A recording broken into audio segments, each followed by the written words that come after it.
Welcome back. નજર કરીએ અન્ય સમાચારો પર. વડોદરામાં રાજ્યના મંત્રી નરેશ પટેલના હસ્તે સ્વદેશી હાટનું ઉદ્ઘાટન કરવામાં આવ્યું, જેમાં રાજ્યના વિવિધ જિલ્લાઓમાંથી આશરે 200 કારીગરો અને સંસ્થાઓએ ભાગ લીધો.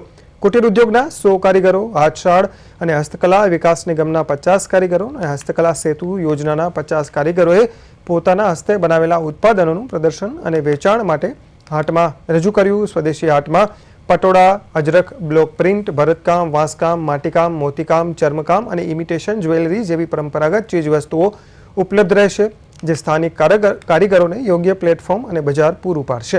વોકલ ફોર લોકલ અભિયાનને પ્રોત્સાહન આ સ્વદેશી હાટથી મળી રહ્યું છે. કાર્યક્રમમાં મંત્રી સ્વરૂપજી ઠાકોર, મુખ્ય દંડક બાળુ શુક્લા, ધારાસભ્યો અને ભાજપના પદાધિકારીઓ હાજર રહ્યા હતા.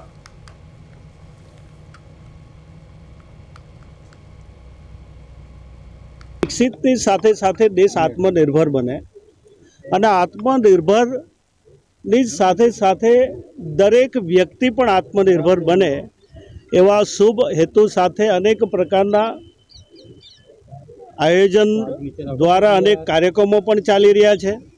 અને એ જ રીતે મારા વિભાગ દ્વારા ખાસ કરીને આજે અમારા યોગેશભાઈ, અમારા વડીલ, એમને ધન્યવાદ આપવો છે, કારણ કે એ પોતે ખૂબ મહેનત કરતા હોય છે. તો મારા વિભાગ દ્વારા સ્વદેશી હાટનું જ્યારે અહીંયા આયોજન થયું છે 200 સ્ટોલ સાથે, એ હાટ બજારનો આજે આપણે વિધિવત રીતે અહીંયા લોકાર્પણ કરીએ છીએ.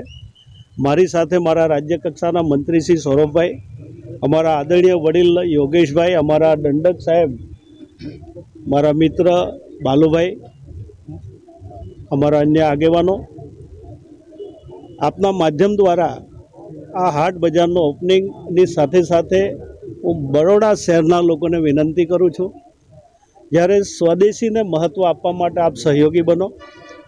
આ હાટ બજારની આવતાની સાથે જ તમને પણ એવું લાગશે કે બધા જ લોકો, જે કોઈ વસ્તુ અહીંયા આપને જોવા મળશે, બનાવનાર બધા જ આપણા જ લોકો હશે.